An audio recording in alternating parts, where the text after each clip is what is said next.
It was good. Euzubillahimineşşeytanirracim. Bismillahirrahmanirrahim. Rabbi şrah li sadri ve yessir li emri ve hlul ukdeten min lisani yefqahu kavli. Selamun aleyküm ve rahmetullahi ve berekatuh. Let's continue inshallah from the second remark. This is the 23rd word, the second station, second chapter, and second remark. Bismillah. Second remark.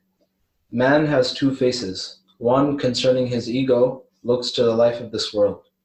The other concerning worship and servitude to God looks to eternal life. In respect to the first face, he is a wretched creature whose capital consists only of the following. Of will, he has only a partial power of choice, like a hair. Of power, a weak ability to acquire. Of life, a fast, dying flame. Of a lifespan, a fleeting, brief spell. And of being, a swiftly decaying small body. Together with this, he is one delicate, weak individual out of the innumerable individuals of the numberless varieties of beings dispersed through the levels of the universe. In respect of the second face, and especially his impotence and poverty, which are turned towards worship, man has truly great breadth and vast importance. For the all-wise Creator has inclined in man's nature an infinitely vast impotence and boundlessly huge poverty, so that he can be an extensive mirror containing the innumerable manifestations of an all-powerful and compassionate one, whose power is infinite and all-generous, all-rich, one whose wealth is boundless. Indeed, man resembles a seed. This seed has been given significant immaterial members by divine power and a subtle, valuable program by divine determining, so that it may work beneath the ground and emerging from that narrow world, enter the broad world of the air, and asking its creator with the tongue of its disposition to be a tree, find a perfection worthy of it. If, due to bad temperament, the seed uses the immaterial members given it in attracting certain harmful substances under the ground, in a short time it will rot and decay in that narrow place without benefit. But if the seed conforms to the creational command of God is the splitter of the seed grain and date stone, and employs well those immaterial members, it will emerge from that narrow world, and through becoming a large fruit-bearing tree, its tiny particular reality and its spirit will take on the form of an extensive universal reality. Similarly, significant members and valuable programs have been deposited in man's nature by divine power and determining. If man uses those immaterial members on the desires of his soul and on minor pleasures under the soil of worldly life in the narrow confines of this earthly world, he will decay and decompose in the midst of difficulties in a brief life in a constricted place like the rotted seed, and load the responsibility on his unfortunate spirit, then depart from this world. If, however, he nurtures the seed of his abilities with the water of Islam and light of belief under the soil of worship and servitude to God, conforms to the commands of the Quran, and turns his faculties toward their true aims, they will produce branches and buds in the world of similitudes and the intermediate realm. He will be a seed of great value and a shining machine containing the members of an everlasting tree and permanent truth, which will be the means to innumerable perfections and bounties in paradise. And he will be a blessed and luminous fruit of the tree of the universe. Yes, true progress is to turn the faces of the heart, spirit, intellect, and even the imagination and other subtle faculties given to man towards eternal life, and for each to be occupied with the particular duty of worship worthy of it. Progress is not as the people of misguidance imagine, to plunge into the life of this world and all its minute details, and in order to taste every sort of pleasure. Even the basest make subject to evil commanding soul all the subtle faculties and the heart and intellect, and make them assist it. To do this is not progress, it is decline. I saw this fact in a vision, which is described in the following comparison. I was entering a large town when I looked and saw it was full of large palaces. At the doors of some of these palaces was merrymaking like a brilliant theater. It captured and held everyone's attention and was entertaining them. I looked carefully and saw that the lord of such a palace had come to the door. He was playing with a dog and assisting the merrymaking. The ladies were indulging in sweet conversation with ill-mannered youths. Grown-up girls were organizing the children's games, and the doorkeeper had taken the role of directing the others. I then realized that the inside of the huge palace was completely empty. Its refined duties all remained undone. The morals of its inhabitants had declined so that they had taken on those roles at the door. I passed on until I came to another large palace.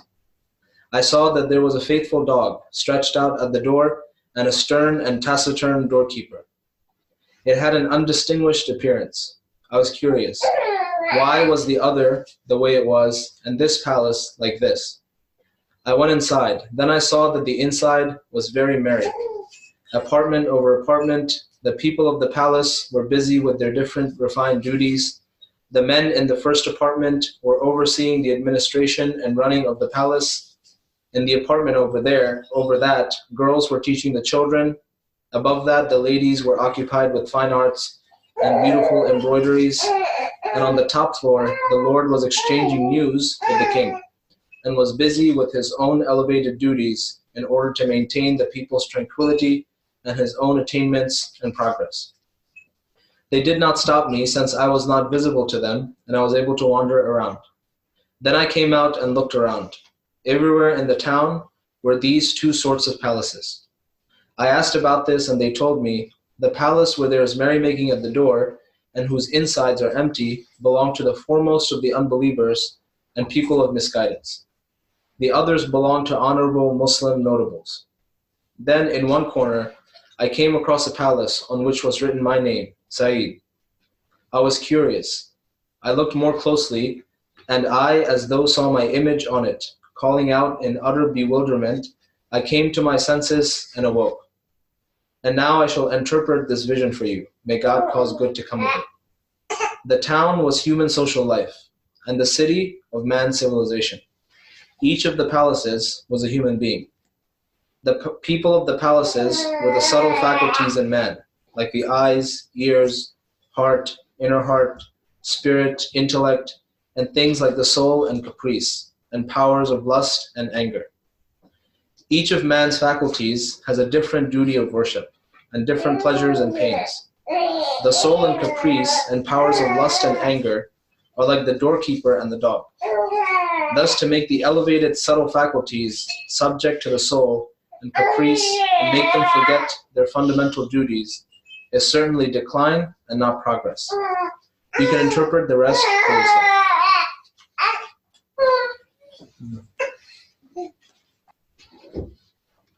I'll just share, I guess, a summary, which is, so he begins by saying that humans are very weak, like from a physical perspective. But then he says that they have immaterial wealth. So like they have certain immaterial things, like a seed, that if they use them in the right way, then they can become basically a full-grown tree. And then and then the right way, he defines what that is. He says that that's basically worship and using the faculties in the right places. And then he gives an example of like two palaces. One of them, like all the people that should be working inside the palace are having fun outside. So in the palace, it's like it's messed up. But in the other one, nobody's playing outside. But when you enter the palace, it's orderly and basically people are happy inside the palace. So, and the first palace is an example of a person who used their faculties in the wrong way. So it's apparently it looks as if they're having fun, but they're not growing into a tree basically. And the second palace is the example of a Muslim where outwardly it looks like they're not having fun, but the palace is nice.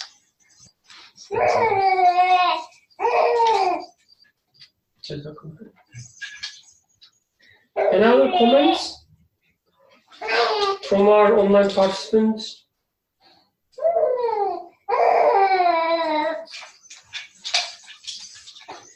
Okay, should we start from the beginning? I think last time we discussed the first two paragraphs. Yes, I guess that's the only part. Yes. Yeah, we can start discussion from the seed part. Okay. Okay, let me read. Indeed, man resembles a seed. This seed has been given significant immaterial members by divine power and subtle, valuable program by divine determining, so that it may work beneath the ground and emerging from that narrow world, enter the broad world of the air and asking its creator with the tongue of its disposition to be a tree. Find a perfection worthy of it. If due to bad temperament, the seed uses the immaterial members given it in attracting certain harmful substances under the ground, in a short time it will rot and decay in that narrow place without benefit. But if the seed conforms to the creational command of God is the splitter of the seed grain and date stone, 1:695, and employs well those immaterial members, it will emerge from that narrow world, and through becoming a large fruit-bearing tree, its tiny particular reality and its spirit will take on the form of an extensive universal reality.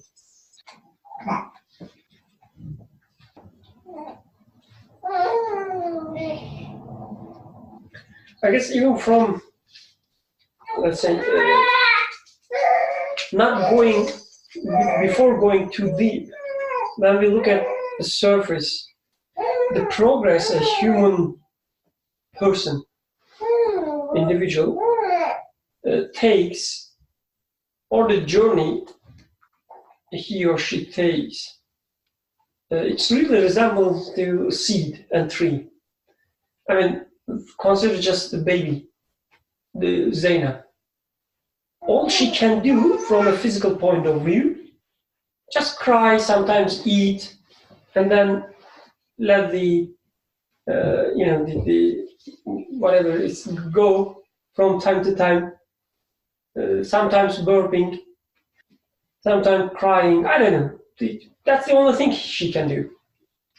But then, for the sake of example, forget about the gender differences. She will become Abdurrahman. Such a Let's hope not. Such a finely, drawn, let's say, with all these faculties, with all these capacities, everything he can do. The difference between the two is just amazing. Like how such a little thing, and look at it, just listen to the sounds she makes. And lovely speech of Abdurrahman. Such a wise, such a, the articulate, such a, like everything about him elegant, right? You were saying rotten? No, it's another possibility. When she becomes Birkan. So anyway, this is really amazing. Like we don't see such a progress in any other creature. In the previous, not the first remark, but in the first chapter, fourth point, he was comparing the animal and the human being, and was saying the animal just, born and ready to work. You don't see any progress. But between her and him, the progress is so huge, even, can be easily seen by a blind man.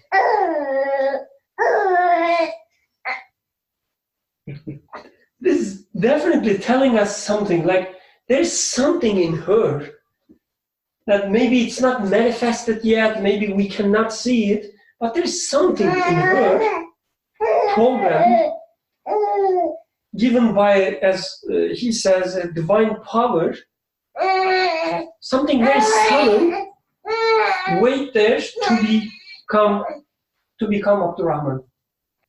She loves the analogy. She wants to become.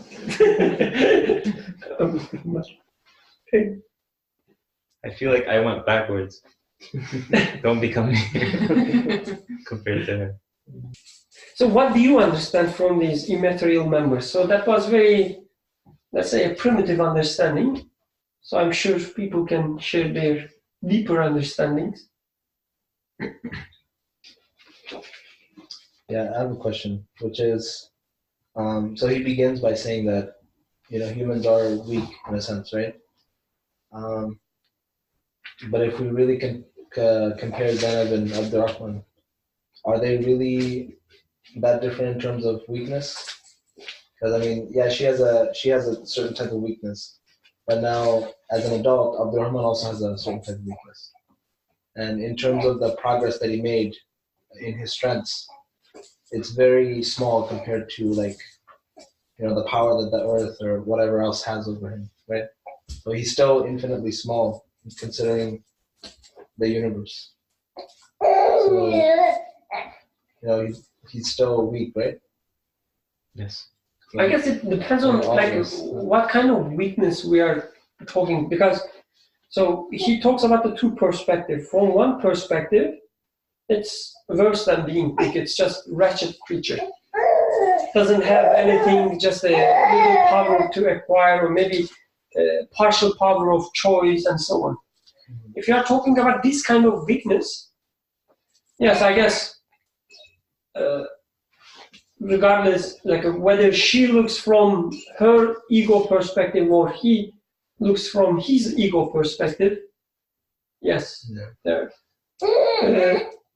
If you are talking about a second kind of weakness, when he says impotence and poverty,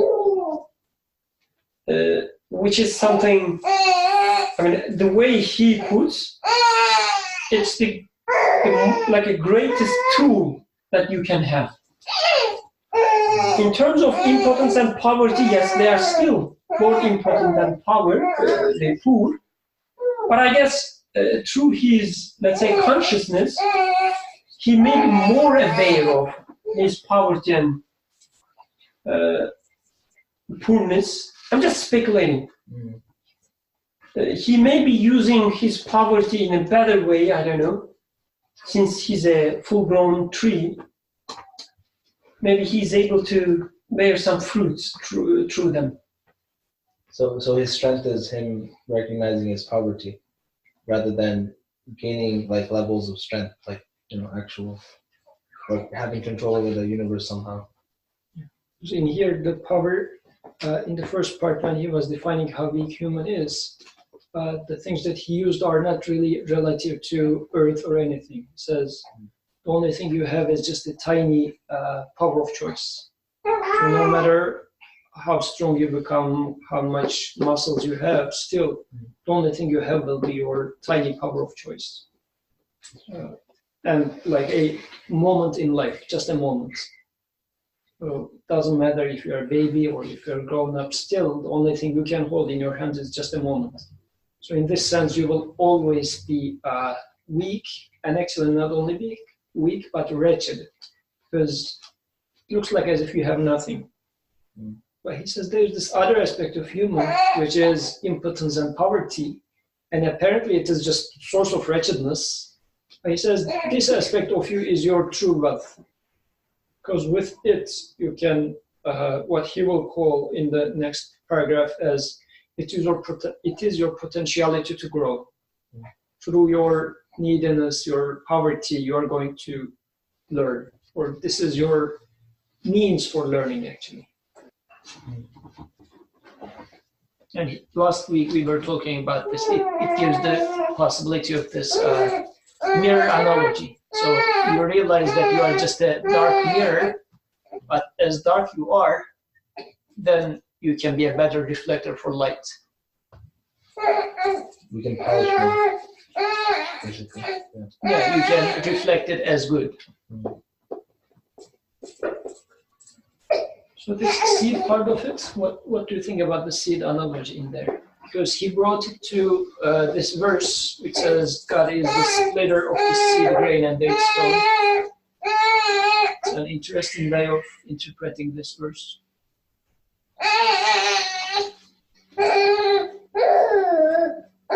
Like any specific parts that you're thinking about?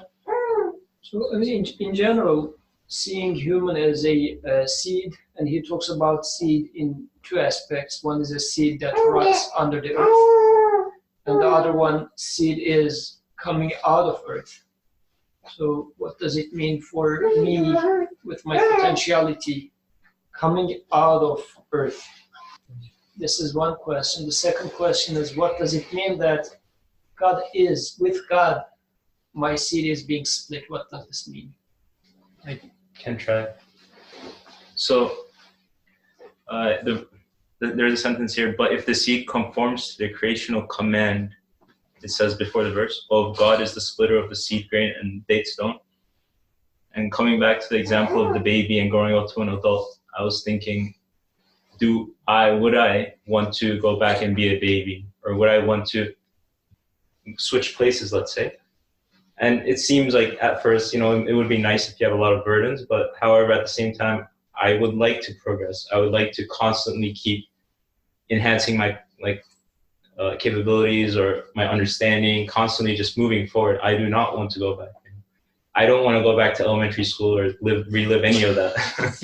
I would like to just keep moving forward. So I realized that's, like it says, a creational command. It seems to be a creational command within us, constantly want to know more, learn more, just keep increasing, expanding. And the way I'm reading the verse then is God is a splitter of the seed grain and date stone, is when you split this date stone or the seed grain, it starts flourishing, it starts blooming, it starts growing. And it wants to do that. Like when it uses it harmful or like it attracts harmful substances, it rots and decays. And this is not what it wants. You definitely don't want to rot and decay. So it has been built into you that you want to flourish and grow up and be a tree and to have witness these fruits. However, he is the splitter of the seed grain and date stone. So he's the one that is now flourishing you or like raising you.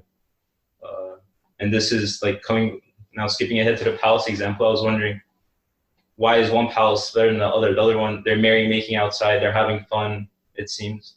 And the other one, things are functioning as you would expect. But I guess in one of them, they're not fulfilling the role of like their creational command. It seems like they're having fun, but in reality, because they're contradicting their creational command, they're just rotting. In the other one, they're moving forward. They're acting according to how they were created, it seems. So it's not good because everyone's like, women are suing and people are in class or something like that. It's good because people are fulfilling their roles, which is the roles of their creation. And we want to, I guess, what's the word? I don't know what the word for, like grow, expand, flourish. Inkishaf, what's inkishaf? Whatever. Yeah, that's right. So, in the example, since he talks about a believer and an unbeliever, what is it that is rotten, meaning that stayed under the earth and it didn't open and flourish? And what is it that in a believer comes out of the earth and becomes a tree that comes outside of the earth? What?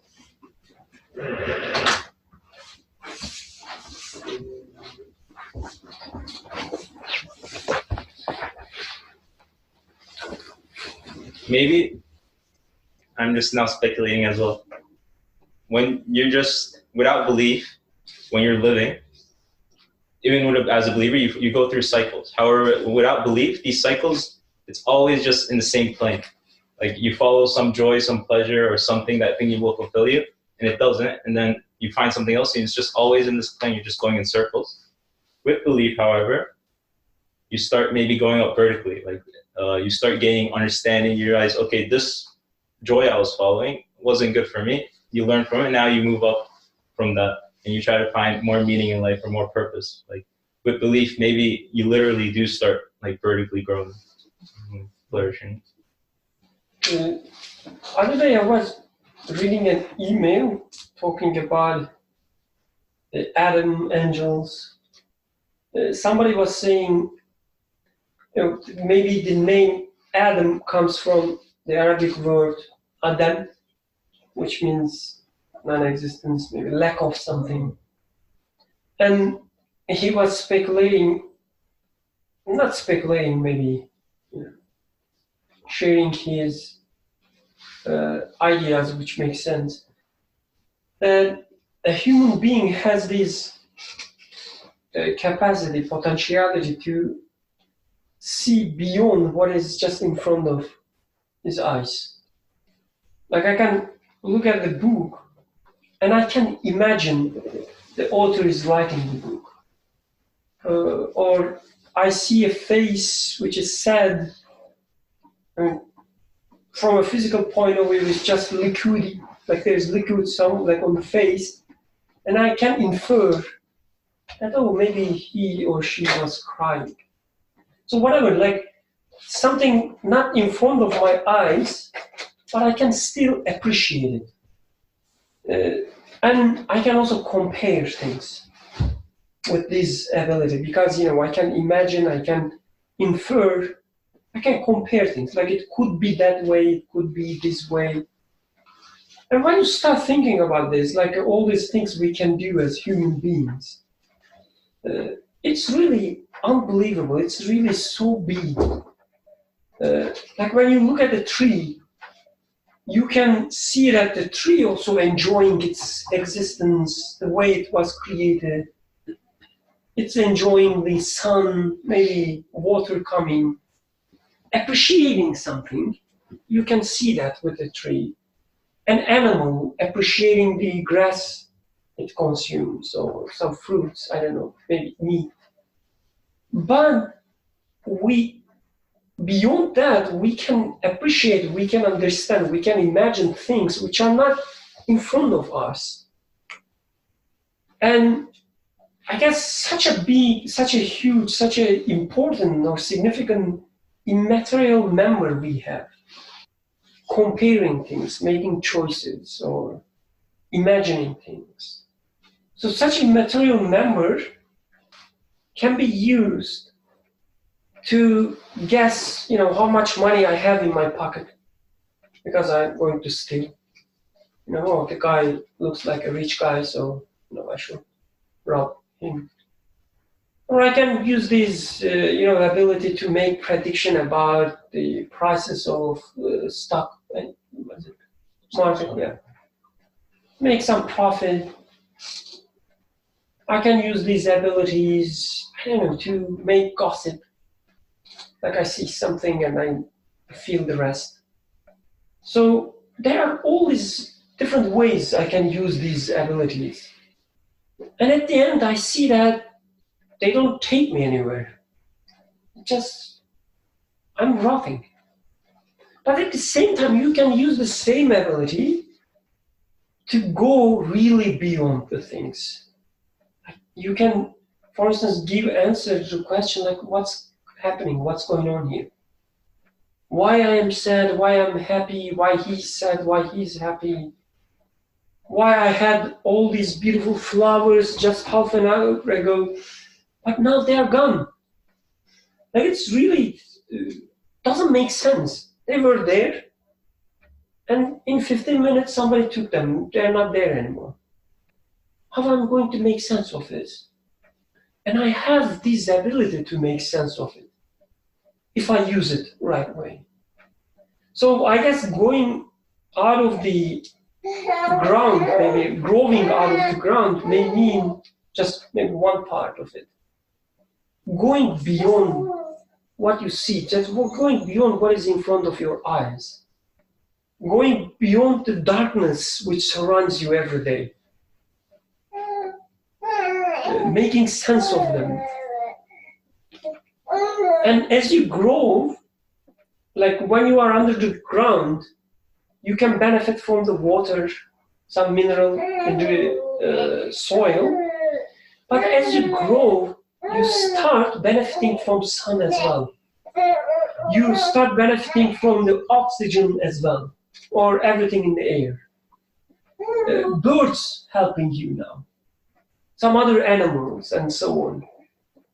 So you realize as you go beyond this daily life, as you go beyond the things, try to make sense of them, searching your purpose, you realize you have all these other faculties as well that you haven't used before. When you were, using your imagination or your power of choice when predicting stock market, there was something missing with you. You were not fulfilling all your human potentialities, but as you grow, you realize that they are also satisfied. So I don't know if it was reasonable or clear enough. Yeah, this is maybe one way of looking at it. Yeah, so basically, if I understood you correctly, and to tie it back to what he's saying here, to use the immaterial numbers in a bad way would be just to use them for basically something that's just in front of you, right? So you're not really progressing, you're not really getting any infinite life. So you're stuck in the situation that, yeah, you're gonna end up dying, and everything that you held dear is just gonna go away, right? So, and then you have these capabilities to perhaps fix that problem, right? But then you don't use those faculties to fix that problem. You're fixing every other problem except for that one. Meaning the dying part, like what happens to me after death. If I ask it as such, let's say your intellect, how does it rot? How does it come out of earth? And for it to come out of earth, how does God split the seed so that your intellect come out of earth? And just to make it practical. Well, you can, because God has given you your intellect, right? So now you can use that to either, you can use it in a very immature way, or you can use it in an enlightened way, I guess. So, for example, what would be an enlightened way? So let me ask it in this way. Let's say I am making a research and I am trying to find difference between patients and controls with my intellect. So is this a proper way of using my intellect? If not, if this is rotting, what would be the proper way of calculating the p-value to see the group difference between males and females or patients and controls, whatever, so that it becomes like a tree, but does not rot under the earth? What does it mean? Oh, okay. So I don't know if I can express this, but I understand where you're going. You don't have to use the language of statistics. This was part of a email conversation today why I brought up this example. So let's say you do the research, right? You end up doing the research purely for the sake of the research. So you just find the correlation, whatever, it's some number. It gets published in a journal that 3 people read, and that's it, right? So you spend 7 years, and the PhD is 7 or 5 years. Hopefully less, but a bit more. Yeah, so you spend 5 years, and the product of it is, let's say, 300 pages dissertation that 3 people read, and that's it, it's forgotten, right? And the purpose that you used your intellect for was just to get that piece of paper at the end. So and that's a rotten use of the intellect, just for that reason, because like you're gonna die, the paper is not gonna benefit you. You may not even get a good job, right? So forget good job, a job. A job, right? So PhDs are actually harder to hire, right? Because they know too much about one thing. So, and also you suffered, but like there's nothing that came out of that suffering. But let's say the research was done for a more meaningful purpose, let's say. What is it? So let's say you're studying human brain to understand Allah's design in the human brain. So yeah, you come up with the research, but you also appreciate Allah's creation. So maybe that's a use of the intellect in an enlightenment. So yeah, how is then God going to split the seed to make it into a tree? So I'm trying to see how author is using this verse, and in there the agent is God that is splitting. So how is it that, because I'm doing research, so how am I going to make God split my seed into a tree? What God splitting the seed means, he causes the seed to grow in an enlightened direction, let's say. But I don't have an answer to the second part of your question. I mean, actually, partially you were giving the answer, maybe even fully. So if I see, or the way I am trying to see an answer here is, if, let's say, the difference between patients and controls that I see in there is meaning something beyond, as Birkan was saying, whatever I observe right there, okay, these are patients, these are controls. If it is something beyond that, if I am seeing some eternal message in this comparison, if it is bringing me to the eternal one, then that means it's taking me out of this two-dimensional plane, surface now. Because otherwise I was just in between patients or controls. But now I am seeing more than patients and controls. Now I am seeing the giver of health, the giver of life, the wise one, the all-compassionate one, all-powerful one, all-knowledgeable one. If I am able to see it in this research, then yes, this becomes, and what split my seed in there? So this vertical thing, like the absolute one, God is what really take me out of this.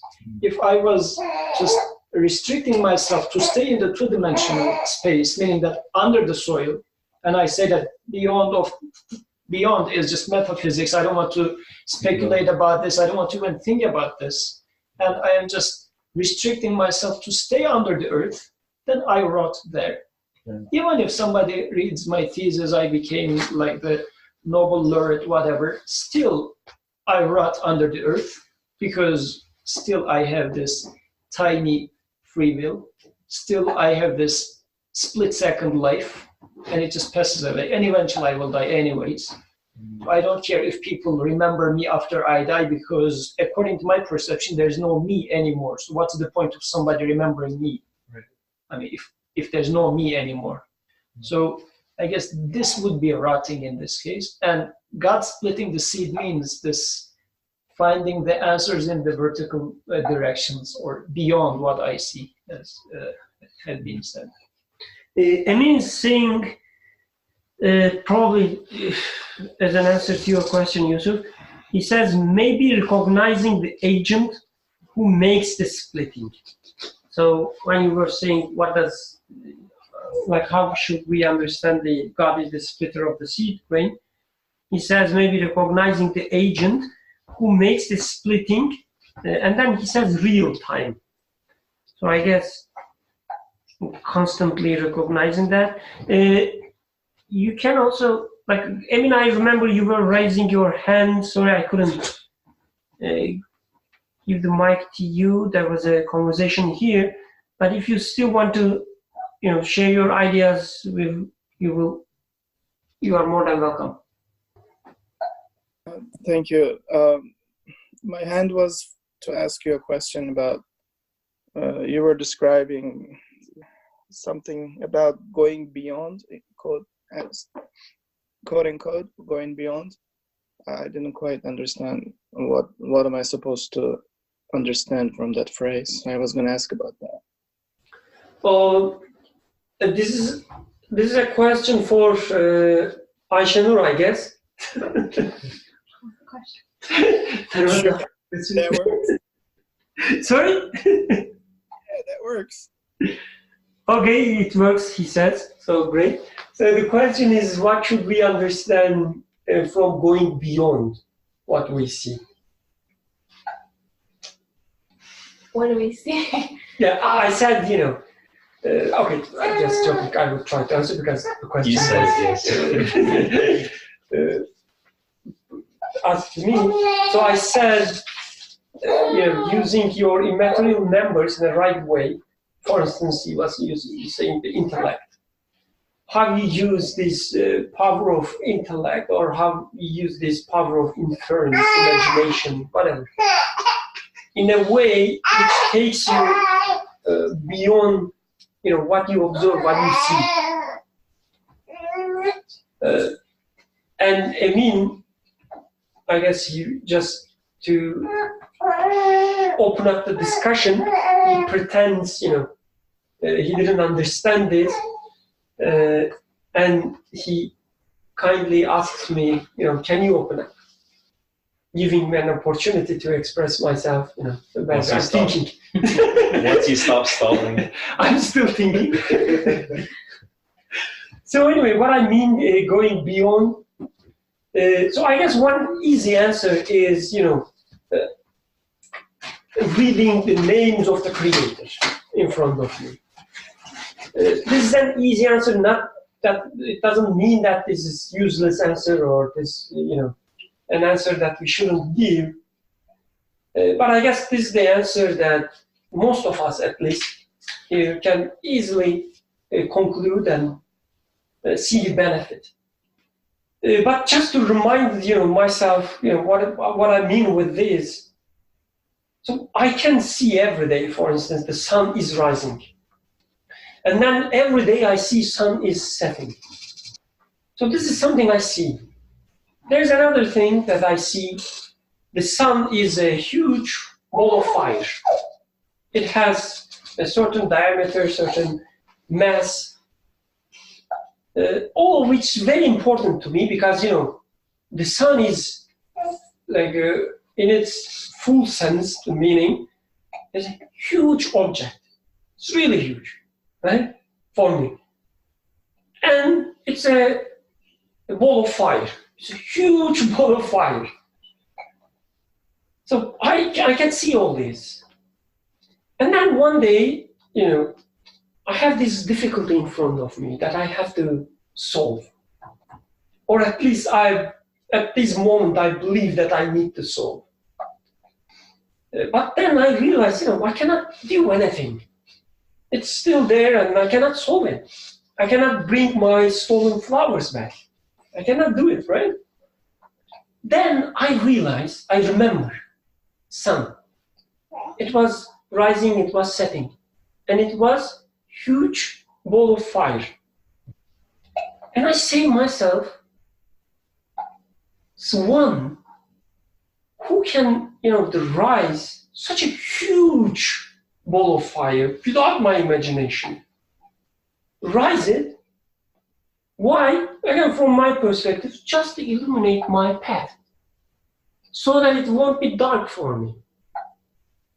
The one who can rise the sun, a huge ball of fire, put it there as a lamp for me, he can definitely resolve this problem.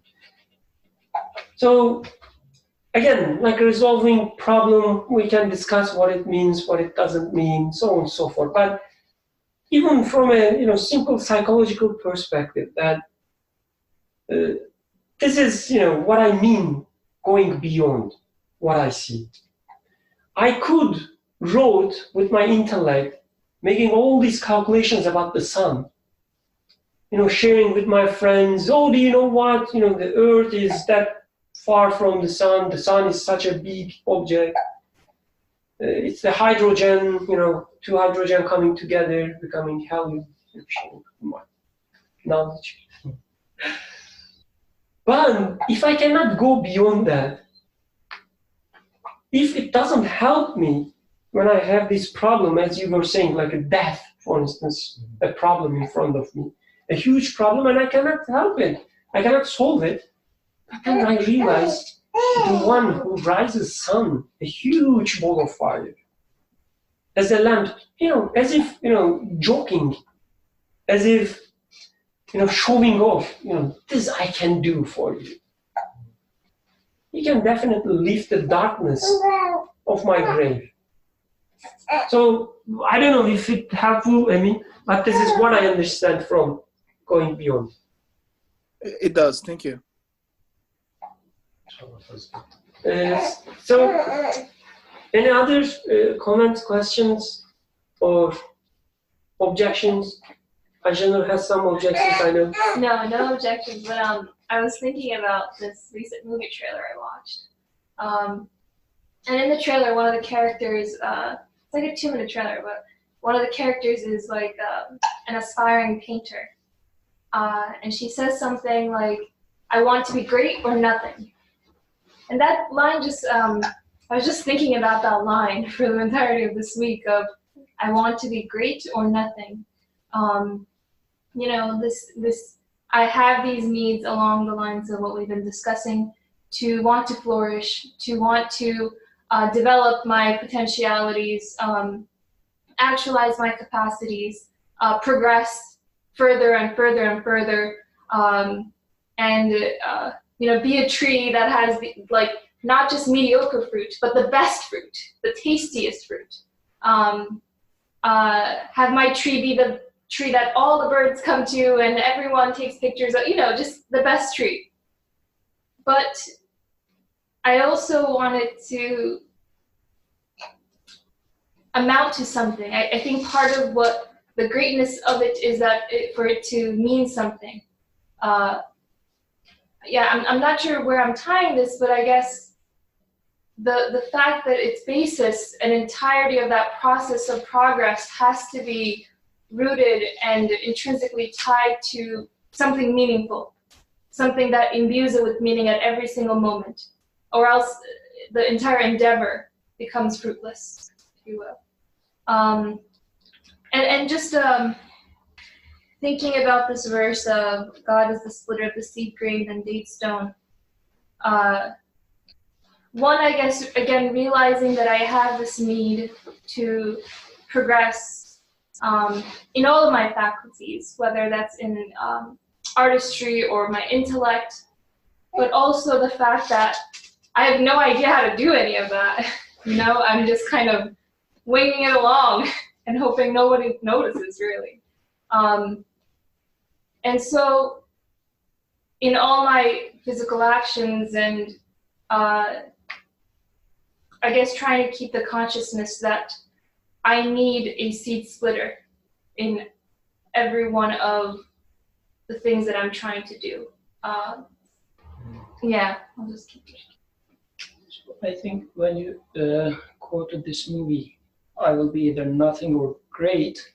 So what can make me great? I guess the seed analogy in here is good because by myself, I am truly nothing. If I keep consuming this very little that is given to me, I'm going to rot away. But how can I become more then? Given that I am so weak and wretched as he was describing, how am I going to become more? And more for human should mean either somehow I become eternal, which means then I will be great, or if I am temporary, then I am nothing. So there's no in between for human. So like becoming wealthier or getting Nobel Prize doesn't make me any more. Because still at the end of the day, I only have a split second of life. Still I live a life and die. And so still it's being nothing. So the way he defines the soil, water, and light is in the third, fourth paragraph. He says, if, however, he nurtures the seed of his abilities with the water of Islam and light of belief under the soil of worship and servitude to God, conforms to the commands of the Quran, and turns his faculties towards their true aims, then they will produce branches and buds in the world of similitudes and intermediate realm. So this is how the seed is going to be split. But splitting of the seed is all because of this eternal dimension now he's introducing. If I become worship, I am worshiping whom? In front of him, I am a like servant or an abd. Let's use the original terminology here. Because relative to that, or understanding my relationship relative to this eternal and absolute one, I can become great. And it's not my greatness anyways, just using the terminology of the quote. This is how I become anything other than nothing, let's put it this way. So, and this author relating it to this verse, God is the splitter of the seed. So by relating myself to the Creator, I can only come out of this seed as such. And previously he talked about belief as a relation at the very beginning of this 23rd verse. He said that belief is a relation. So relating myself or locating myself relative to the Creator is what belief is. And this is what takes me out of this seed. So understanding this relation. So, and hence, understanding my relation to God is what takes me, or what splits my seed. God becomes my splitter. My understanding or my becoming aware and conscious of my relative relation to the Creator is what takes me out of the seed. And just to add to that, it made me remember this. Earlier today, I was having this conversation with someone about finding a job, and he said something along the lines of how, for him, it's all a matter of luck.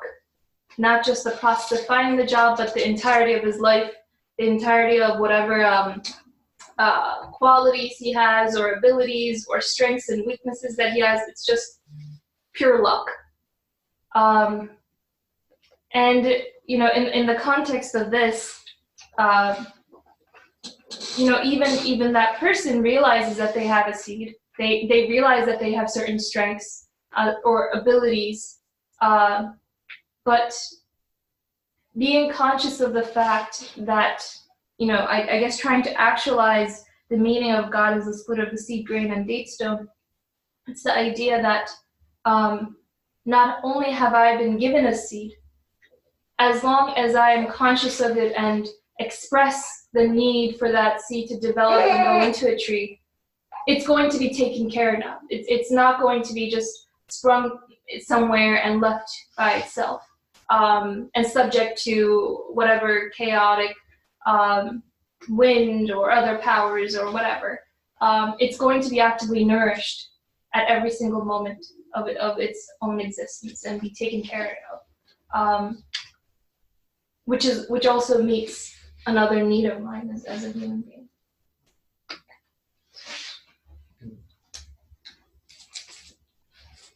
I guess the action splitting is important there. Like the seed doesn't become tree by becoming the best seed. Like you do not grow by becoming a bigger seed and bigger seed and have, I don't know, the stronger and stronger shell, right? Color becomes better and so on. You don't become a tree by, again, becoming the best seed. And this is what we do most of the time, right? We try to become the best animal. We try to become best, I don't know, computer. Like however we see ourselves. But he says, to become a tree, you have to be split. Meaning whatever you have, it has to be cracked open. So you should be ready to, you know, to leave everything you have, everything that you carry. Both metaphorically and also, you know, all metaphors, you know, articulated by Quran, in Quran, I guess, has also these physical realities that a human being leaves his or her skin almost every day to grow. Right? She won't have this smooth, shiny skin, which is good. Like her skin becomes more like his father, wrinkled, his body. Oh, yeah, she doesn't like it, but it's something she needs. She has to live this smooth, silky skin behind. Anyway, this is just a physical aspect of it. But the more important part, again, you have to be split. And also, like he talks about attracting certain harmful substances under the ground. In a short time, it will rot. So we have all these desires, capacities, like we want to be great, for instance. You can interpret it, use this immaterial number as, I want to become great, and this is part of humanity, this is part of me. You can interpret it that way. Or you can interpret it as, I want greatness.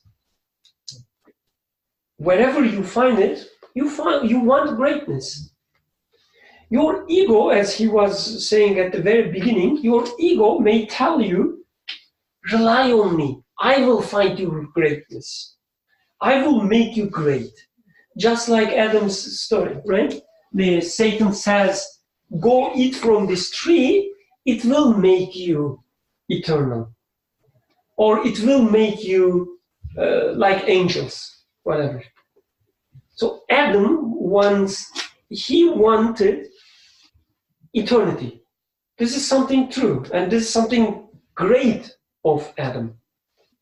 This is by his creation, as the author says, through his valuable program, he destined or he designed for seeking for greatness. But he can say, I want to be great. My ego, I myself can become great. You get wrong. You just wrong. But if you say, I want greatness, and whatever I look or wherever I look, I cannot find it. It must be something, it must be somewhere beyond in front of my eyes. Going back to Emin, beyond what I see. Then, as author says, through water of Islam, light of belief, under the soil of worship and servitude to God, you can find greatness.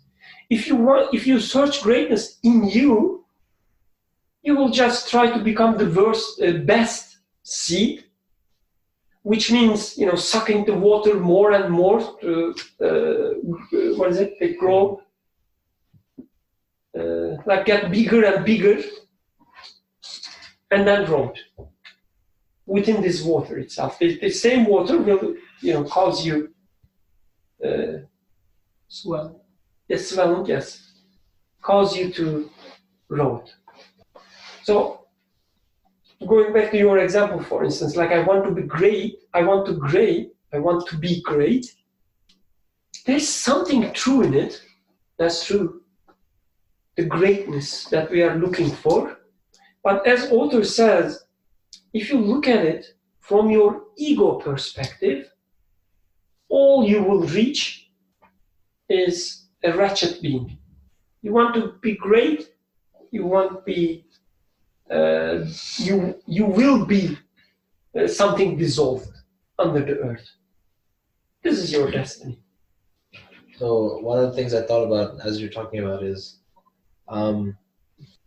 like when the artist said, I want to be great or nothing, I guess her definition of greatness would be to be remembered as a great painter, right? Like best painter. But the problem there is, if greatness can only be achieved by certain people, like let's say 1 in a million people, because of the accident of their gifts, let's say. Like for example, not everybody is born as an artist with artist talent. You can learn and be a decent artist, but you'll never be a great artist if you don't have the talent for it. So there's this element of luck, let's say. I'm putting in quotes because obviously we don't believe in luck. Right? But there's this element that they had no control over that was given to them, and that basically made them great. So in that sense, greatness is not accessible to 99.9% of people. So what is the value of it, right? So for example, if somebody says there's a stash of gold somewhere, let's say billions of dollars, like lottery, right? So the lottery is not accessible to 99% of people, because 1%, less than 1% win it. So most people, they just don't even buy the lottery because there's no chance of even winning it, right? So who cares? So I'll just get a job, I'll live my life. So same thing with this. If greatness isn't accessible to everybody, then why even care, right? So what I'm thinking is that greatness, however we define greatness, it has to be accessible to basically every sane human being. There must be one, like there are all these variables, but there must be one variable that's common to every human being that has intellect, for them to basically be great, right? If that's not there, then we could say that most human life is meaningless, right? Because it depends on how you define greatness. So in America, greatness is defined as basically owning a lot of things, right? So being an entrepreneur, being like CEO of a company, so like being president, you're in a very high figure, right? But by that very definition, you exclude everybody else, right? So at least to me, I feel like the greatness should be accessible to every human. But the way we define greatness today, it's by definition excludes everybody, except for like 1 or 2 people. And yeah. So in this formula that he gives, it's probably the only formula that is accessible to everybody, right? Because nobody. Islam is the true democracy. Yeah. Well, being like the possibility of having greatness, right, is accessible regardless of, you know, because it's an internal matter, right? Like it's a matter of the heart rather than like you can never be a Hall of Fame basketball player because you're not too tall, right? Let's put it this way. So in a world in which only the fittest survives, greatness means you need to defeat the rest, whoever is potentially competing with you. Right. So if you're going to be a greatest painter, then you need to be better than anybody else, meaning that you need to defeat all of them. So none of them will become great, but you will become great. Yeah. So it's a very tough job. It's again questionable even if you become the best, greatest painter, are you going to be satisfied? I guess no, because of the first paragraph that we studied last week. But even if this was the case, then the whole journey is going to be quite troublesome for you, first of all, because you need to fight with everybody else. But also the whole existence itself seems to be just a fight. Right. So such a dark picture, as if you are under the soil the whole time. And still, it is debatable if you will be happy once you become the greatest, because you are still worried some other talent somewhere by luck coming into earth with some talent more than you are, whatever. That'll be inevitable too, right? Because every artist, painter, engineer, whatever, they always supersede the people that came before, right? Yeah. So like the physicists today know more than physicists before. So it's just inevitable that somebody's going to basically take your mantle of greatness. And actually, it's being really sad to observe very old professors in a talk, because like people are respecting them because of their age and past accomplishments. Because a few days ago, I was attending such a talk. There was an old professor, and there were 2 relatively younger PIs which are currently at work. And the young PIs are just like wolves, if you like. Like they are wild. This is why they are still performing. This is why they are sitting where they are sitting. Because the academia is so much of a wild environment, pretty much like a jungle. So this old guy sitting there is just trying to make a comment with his past accomplishments. So in the form of a question, he's trying to just declare what he did great in the past, and just trying to get some like shining eyes that says, yeah, you are great. But the rest of the people in there, even the lady, which is a new assistant professor, trying to climb the ladder, has done something much more and new than what he did. Okay, historically he did something good, but it's no more that much valuable. It's done. Yeah. So in there, everybody, I mean, at least I felt pity for this guy. And when people were making comments about him, one of the wolves said that, okay, let's wrap it up and ask the question. So it's so unfortunate of an environment. So even if you are so bright or whatever, once you come to a certain age, yeah, I mean, people are rapidly developing such as you did. So you are not great anymore anyways. And you're feeling this agony. You're trying to cover it up with making comments about your past, but people are saying, okay, these are just folklore now. Mm. So it is really rotting under this soil, just spoiling myself with, I mean, in this case, with the joy of success itself. And the age is now, no hair is left, skin is wrinkled, intellect is not functioning as it used to be, but still I desire the same joy more than before. But alas, there's no way to get it.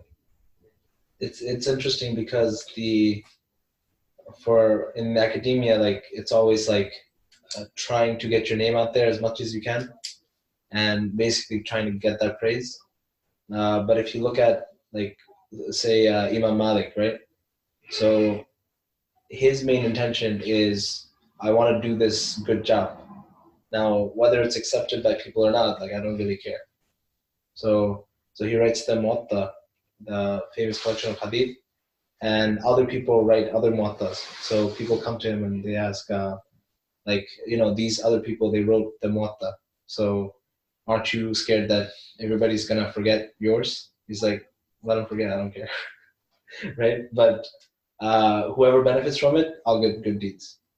So in the first case, the professor case, he's trying to get some position in the world, but then once he gets it, he starts to lose it because he gets older, there are more brighter people. But in the second case, he's looking for a position eternally. So there's some eternal connection there. So even though he might not get that position here, like he has, there's a type of eternal reason why he's doing what he's doing. So so I guess he doesn't have that type of pain. Or in that example, for instance, what would it mean for Imam Malik to come out of this seed and give buds and branches? Because let's take the example as in terms of knowledge. Yeah. The professor was claiming to be a knowledgeable man, but rotting under the earth. Like, again, speaking from outside, not to judge this person. But in the case of Imam Malik, let's assume that he is a person who come out of the earth. So what makes him one rot, the other to come out of earth? Because the other one's looking for, he's looking for something beyond with his knowledge. Whereas the first one is just doing it for, you know, something very, like he's still stuck in that two-dimensional plane. So can we say that the first guy is taking knowledge as his own property? I am knowledgeable, I am smart, this and that. In the second case, he says, this is not my knowledge, that all knowledgeable one is manifest, because the poverty and the impotent part. So he is the one that is being manifest in here. Right. So this is what splits. So God is being manifest. So whatever is outside of earth is his manifestation, or understanding the consciousness of existence being his manifestation is what takes me out of earth. Everything is his, from him. But for the first guy, it's all about me, me, me. And that's why he doesn't care so much, because it's not his anyway. Yeah. And he says everything is his, the manifestation is his, and this consciousness is what I gain. That's all I'm interested in. The people coming later, reading it, whatever, irrelevant to me. Like that. Anything from our online participants? Please, don't be shy. Otherwise, I have to, pick names. Anything from your side, Feria?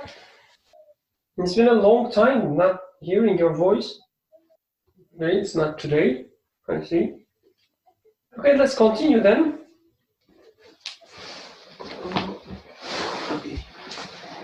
Yes, true progress is to turn faces of the heart, spirit, intellect, and even imagination and other subtle faculties given to men. So true progress is to turn all these towards eternal life, and for each to be occupied with the particular duty of worship worthy of it. Occupy them with specific duty of worship that they are worthy of them. They are worthy. Progress is not as the people of misguidance imagine, to plunge into the life of this world in all its minute details, and in order to taste every sort of pleasure, even the basest, make subject to the evil commanding soul all the subtle faculties and the heart and intellect, and make them assisted. To do this is not progress, it's decline. So this is, I guess, against everything people teach us. So he says, turning faces of all your faculties or material members to eternal life. Recently I was having a discussion with a friend.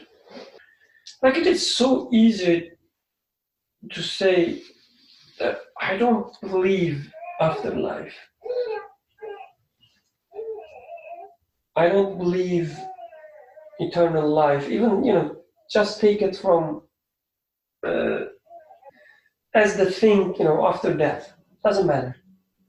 So I don't believe afterlife. I don't believe eternal life. It's so easy to say, but whenever I hear, I get so, disturbed, so like little scary. Because when you think about it, it's almost same. It's not almost. It's same as saying that whatever I see, it's it. I don't see anything beyond them, even in this very moment. Like, this is Yusuf, some meat bones, some signals in his brain. Just only a few of them. And there's nothing more of him. This is a scary picture. This is, it doesn't worth. Let's say, such a picture is not worth of my immaterial members. I think it's like you are studying in a university and you are saying that I am here just for nothing. Still you take the classes, still you go through the burdens and everything, and you say, I'm just hanging around. There's nothing after school finishes, which makes the studying and the school itself pointless anyways. Simply it means the school is not really a school, it is just any random thing. It doesn't mean anything. All the efforts and the problems that I'm going through, they're meaningless also. If we say this to Penn students, for example, although they knew that after they graduate they are going to get somewhat of a job, still they're committing suicide. Not something to laugh at, but unfortunately, although there is some sort of a return, expected return after the college, still. I guess when he says this is really important, like turning all these members towards eternal life, and for each to be occupied with the particular duty of worship worthy of them. Worthy of it, sorry. So each member should be occupied with something which is worthy of this member. Like I have this cell phone. If I, what is it? The nail? Hammer. Hammer. Yeah. If you hammer the nail with the phone, you get angry, right? Not, you would think I'm stupid. This is phone. The nail is not worthy of this phone. Or hammering is not worthy of this phone. I should find something which is worthy of this phone. Everything, this phone represents. The same thing, the way I use all my members, they're not worthy of my members. So my members are not given for these, let's say, silly reasons. They are more than this. And when you see someone, or when you look at yourself and see that everything you have, they're just being wasted. For what? I eat, a lot of food, I get pleasures, I work, I earn money, reproduce, make some little, beer cans. So what? Like, there's something missing. There's huge missing there.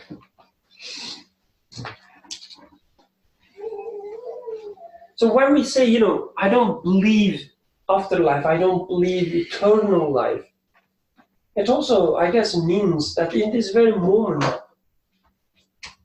I don't believe I'm worthy of, anything.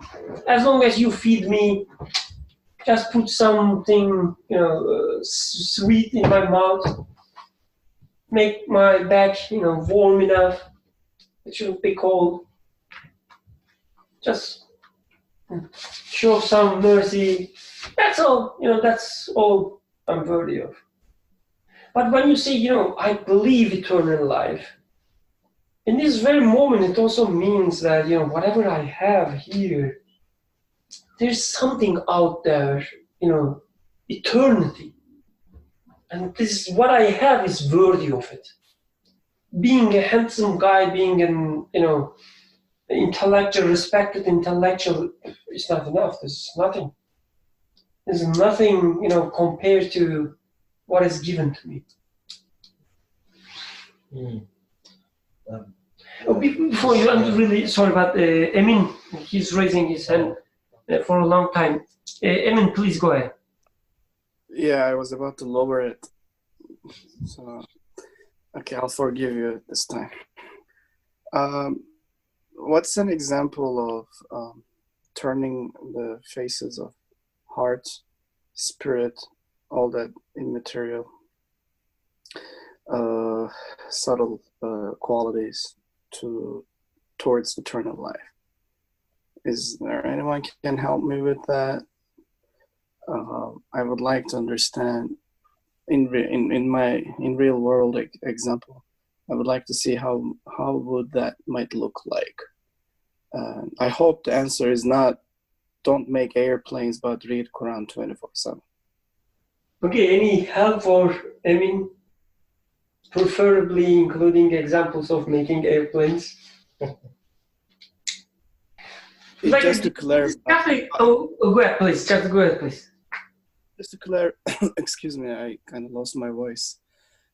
Just to clarify, I would like to understand what does that mean to turn your face? Okay, I'll make it even simpler. What do we need? What are we supposed to understand from the action of quote unquote turning? Okay, great clarification. Thank you. I would just say it's not an answer, but maybe a small light towards the answer is just like the very fact that before Emin was working in a automotive, is it called automotive? Automotive industry. He was making or helping people to manufacture automobiles, cars, Yes. making cars. Same Emin, now he is working in aeroplane industry. So same Emin now helping people to manufacture planes. So there's something constant there. The environment is changing, what you manufacture is changing, but there's an aspect of his wisdom, the wisdom that Emin reflects, which fits everywhere, as if it has an eternal aspect. It doesn't matter if you are manufacturing car or aeroplane, maybe tomorrow it will be yachts, some ships. Put him in a factory manufacturing ships, he will do great. So there's an aspect of wisdom in you which is eternal. Like it's not bounded or it's not restricted by the environment, by the object of interest. So again, this is not a full-blown answer, but maybe just a light towards it. Go. Okay. Me or you? I was gonna say that if I guess the face is turned towards the eternal or the creator of existence, then everything becomes significant rather than the other way around. Whereas if there's no creator, then you only care about, let's say, your field of study is sociology, you only care about that. And you, I don't know, get a job. I don't know what they do. Whatever, you become a professor, you just study that, and you make some money, whatever, right? And that's only, and people ask you, why do you do it? You say, for the money. I don't care too much about it. But if everything you see around you has a creator or some type of eternal dimension, then suddenly everything becomes significant. So one of the interesting things about theology is you have to have a sort of a knowledge about most of the sciences, right?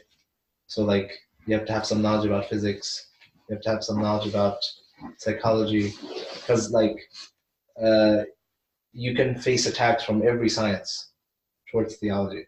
So that's why they used to call it like the queen of the sciences, because you would study everything else and then you'd study that. So in that sense, I don't think Nursi saying to like, I guess leave everything around you and just read Quran 24/7. But whatever it is you're doing, now it's becoming more significant. So if you're creating airplanes, right? It gives you a chance of appreciating. I don't know. For me personally, I appreciate airplanes because I'm amazed that humans can fly. Right? The weak human beings can sort of conquer the sky. So this is something that's amazing. But yeah, so like whatever you're doing becomes significant now. Whereas before it was like, why am I doing this? I don't care too much. Because you're seeing some manifestation of divine power in whatever that you're doing. Unless it's something bad, obviously. So like if you're ripping people off at the stock market, now there's a problem. Whereas before, I guess there wouldn't be a problem. Right? A few weeks back, we were having a conversation with someone. So that person said, my topmost priority is trust. In a relationship, trust is everything. So if you read it in a sense, that means this person considers himself or herself to be a trustworthy person, and it's an important trait. And this, I need to be trusting someone, and this someone should be trusting me. This is the bond that keeps us together. But what happens is somebody doesn't trust you at some point, and you are horribly hurt because of this. Then you question, why am I given this feeling of trust? That because I can control my feelings about trust, but I cannot control other people's of trust towards me. No matter how much I think I am trustworthy, you can come up and say that, or not vocally, but you just show me that you do not trust me, and it's going to hurt me, for sure. So why is this feeling given to me that inevitably I'm going to be hurt with it?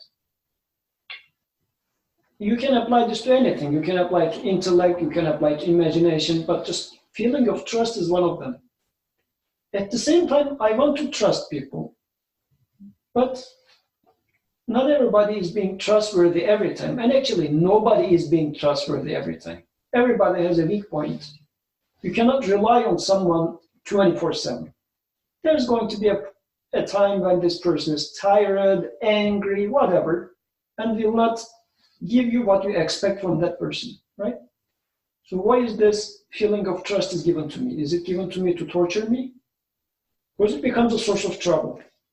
Eventually it becomes a source of trouble. And the person that I'm mentioning said that it was number one priority. So even if everything else goes, this is what that person clings to. But it happens that the person that you trust most just wrecks you at some point. So how am I going to turn this feeling of trust into eternal life? So that, because I have this question, how am I going to make use of this? It shouldn't be a source of torture, but it should be a useful thing, as you were saying. There should be a worthy aspect which I can spend this trust towards. So, and I'm in need of that. I want to have someone who I can rely on no matter what. So then, making use of this trust, I should seek for someone who is worthy of my trust, who I can rely on 24/7. And no such one exists on earth. So therefore, there must exist someone, because I'm in need of. And also, I am being provided by, and it's not sun, it's not moon, it's not air, nothing is providing me. So there definitely exists someone who is taking care of me 24/7 and will take care of me for my existence. So now I am turning, let's say, this feeling of trust to its proper direction. But if I don't do that, all my human relationships are bound to cause trouble. Because all human relationships are, at the end of the day, based on some sort of trust. It might be a trust over the paper, if it's your job relationship. It might be a trust over the word. It might be just like when it comes to mother and child, it's not even based on word. It is a trust relationship established at heart. But how is your relationship with your mother? Was it always perfect? Is your trust never damaged? It does. So I guess this was one of them. Maybe this was a relatively easier one, because when it comes to imagination, Lucy says, even the imagination. Because imagination looks like it's just making movies for you. You are at work, but you're imagining to be in Miami, whatever. Just some sort of a funny environment you imagine yourself in so that you don't want to get the burden of work. So is it a movie maker for me? Is this the worth of my imagination? Because, yeah, it's a nice movie, but you open your eyes and still the computer screen is next to you. So did it make things better or worse? As if somebody now take you out of this beautiful beach, put you in front of this computer again. So if only you hadn't had this, maybe you would be craving for more of it. So how can I make use of my intellect? No, sorry, my imagination. What is the worth of my imagination? And it's also like sometimes people imagine things about God, per se, like some aspects of God, or they think God is a certain way. Like they might think everything is God or whatever, right? Like what all the deviances that people have, and they cling to it because they've justified it to themselves in their imagination. So, like even in that aspect, you have to like even question your imagination, right? So I guess that's one of the. The other thing I was going to say was, like when the, let's say, a person becomes famous and gets respect of everybody, right? The same thing with trust. They're seeking full acceptance by everybody, but the problem is that nobody can truly fully respect them in the way that they deserve, right?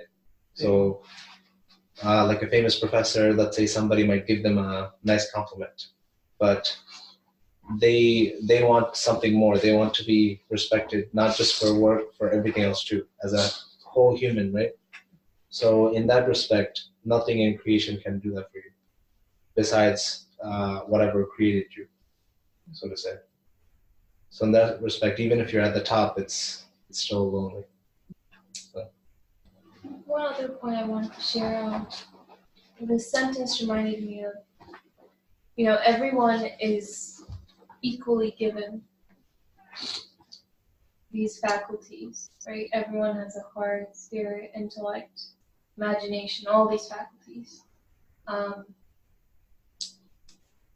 And when I utilize, let's say, going back to the airplane, technically speaking, maybe everyone has the capacity to build an airplane. If I study the mechanics, go through the schooling, etc., everyone can build that airplane. That's definitely not true. Only me. Maybe myself, maybe. but not you. Right. But in that process of building that airplane, when I think about how my desire to build that airplane was granted because I see the result in front of me, which is the airplane. And when I reflect about my own very fundamental needs as a human being, my need for security in my existence, eternity in my existence,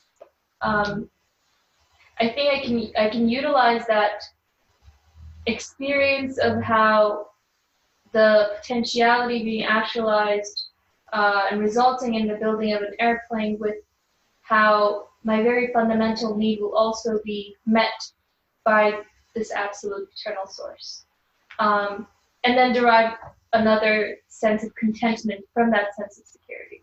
And I'm only drawing upon this because it reminded me of a discussion on how everyone can experience the attribute or reflection of Rahman, right? Everyone is given equally these abilities. But to experience Rahim means to connect that experience, that process, these faculties into an eternal source, and thereby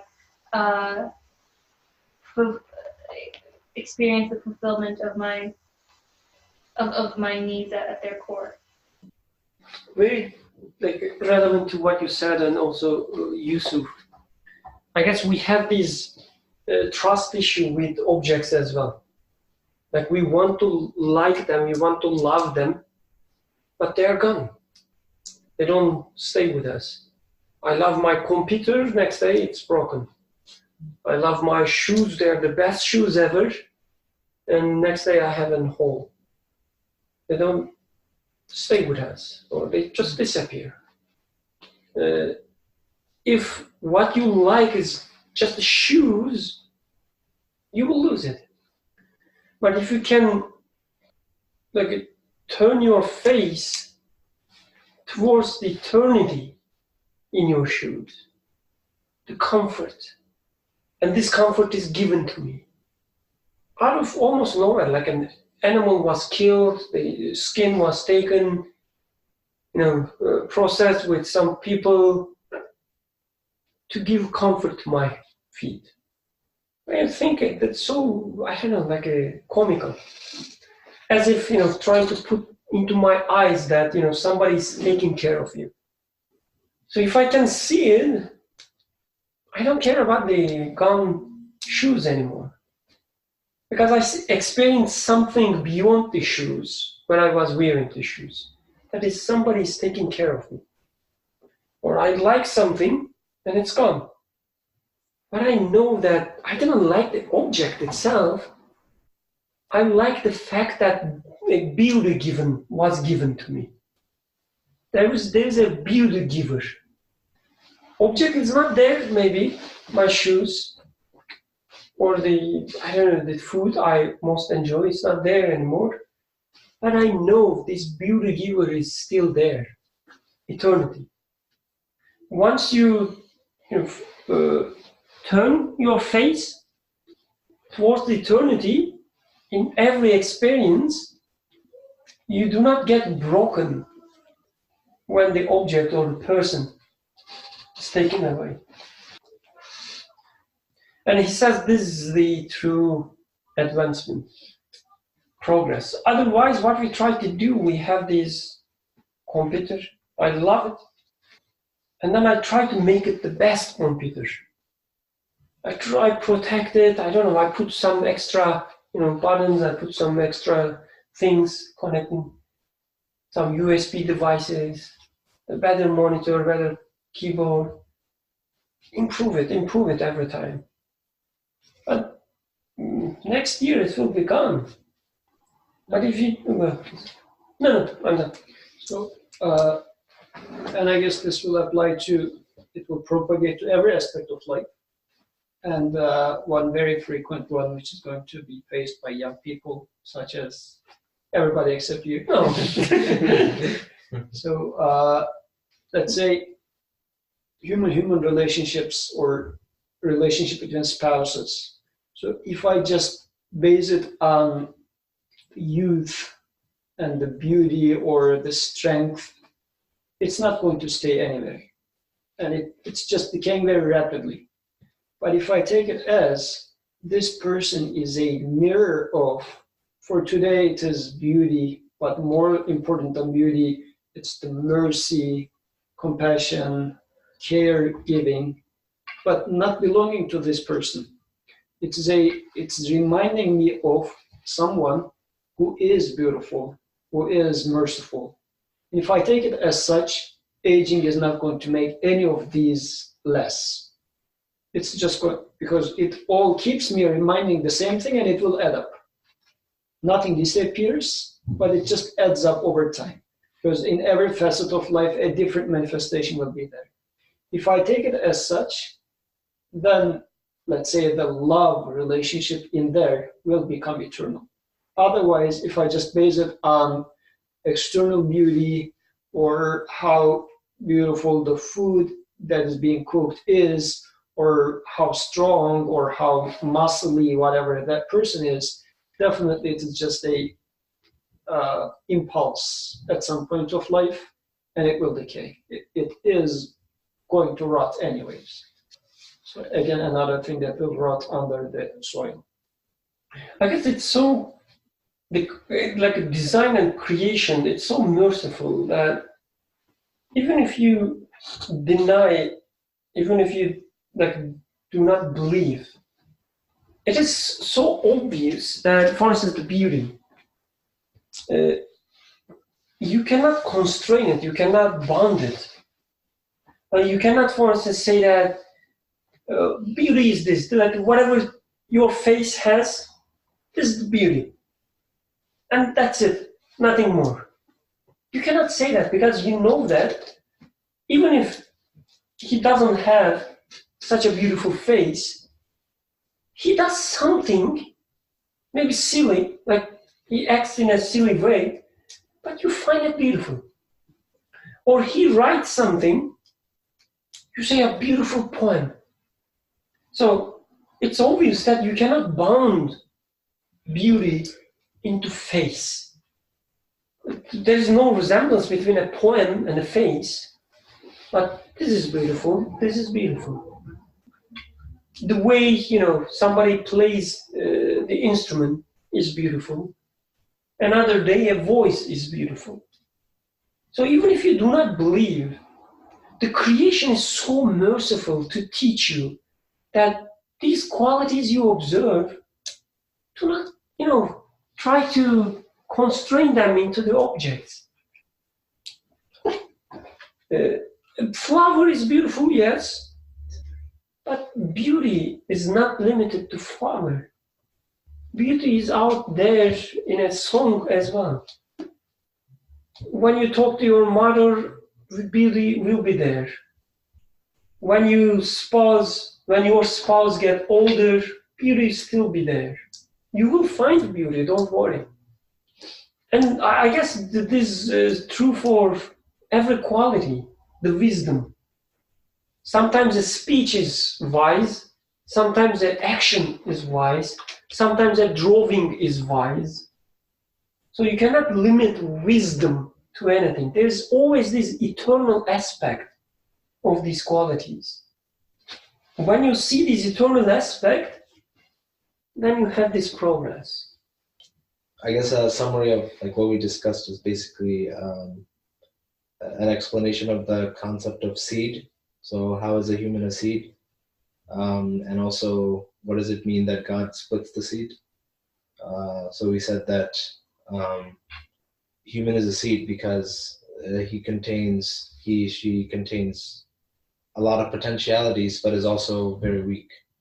So if he doesn't achieve those potentialities, he just sort of remains a seed. But if God splits the seed, then he can basically grow into a tree.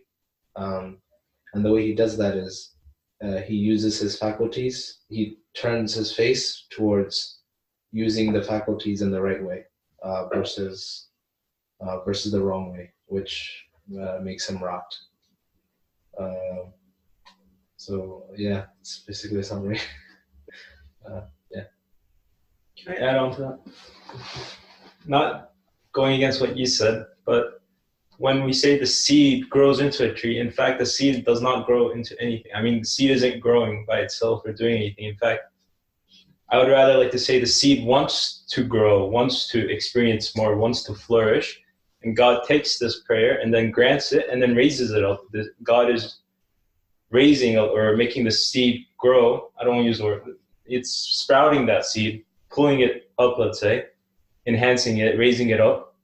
And the seed, as its comprehensiveness or as its capacities are increased and it wants to now experience more, it asks for more, and then God gives it more and keeps raising it up. It's not that the seed actually wants to be great or be a tree or wants to be by itself growing and be the best. Instead, I feel that rather the seed just wants to experience more, wants to just keep going higher and higher, and God is granting that. Just a little perspective change. Anything added on top of seed is a relationship between the seed and the creator. This is the thing that are outside of the earth.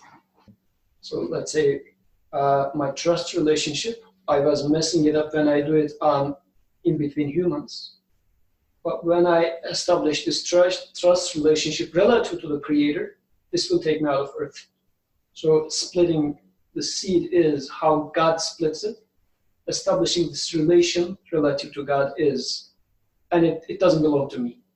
It's a relationship relative to him. So this is how I can come out of this earth. And just to summarize it in a single word, it was Iman at the very beginning. So Iman, he defined as a relationship. My relationship, who am I? I am a creation, or I am being given existence by an eternal source. This is what takes me out of this earth. سبحانك لا علم لنا إلا ما علمتنا إنك أنت العليم الحكيم وآخر دعواهم الحمد لله رب العالمين. الفاتحة.